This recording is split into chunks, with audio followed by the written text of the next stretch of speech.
hi bazar pui friends te din namun ania bazar pui SV market ani hai mo the chuan hi Israel ko in chho na lamania ei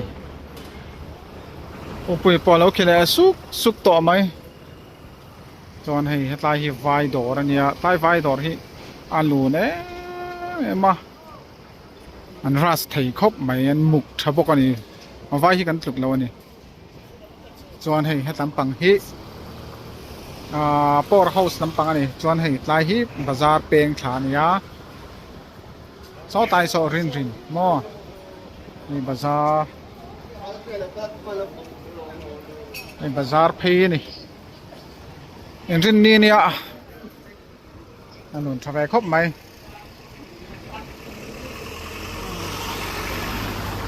hi ru rang peng mo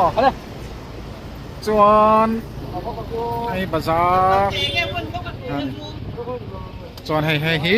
SV market chung nu na ani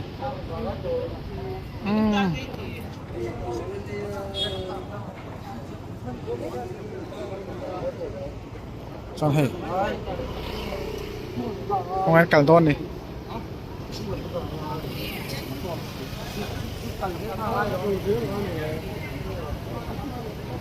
ai parking anh nhặt lại parking hi sẽ về thầy khóc mày trên đi cho ra xem em rốt mày này mò ai phải không to téกันลกสั่งไม่เมงไงเฮ้ไปต่อเติมมาเพลงต่อพร้อมๆนี่เข่งเทไฟหมดเจียตะโปเฮอัปปุริคอกไม่มอตะเตียงตะขี้เนี่ยตอนที่กันพูดไปเน้มเราว่ากันทอไปแล้วชาเจ้าไฟเขาเฮียนรอนทอกอันนี้เด้อแบบไหมทอตัวที่อันรอนใช้ขอบไม่ไฟเขาเฮียน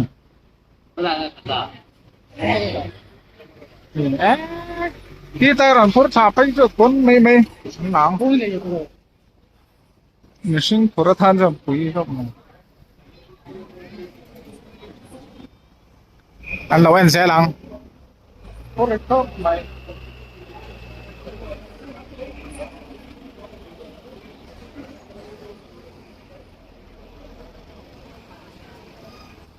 เราเสียละไฟปลาที่รอนพูดให้กันเราเอ็นเสียหนังเอ๊ะ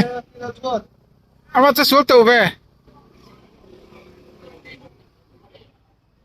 ไอ้ไฟปลาที่พูดให้คนครบไหมรอนพูดเรียนสักครบไหมเนี่ยตัวรู้ตัวกรงกอย่างเนี้ยริดดอนริดดอนตัวกรงกแต่ที่ที่มอไอ้ฮีกันโทรดูเราท่าอันเนี้ยไฟงั้นเจอตักคนมันสูงจับไม่อันเลี้ยมชัดสิไหมพักตลกเพล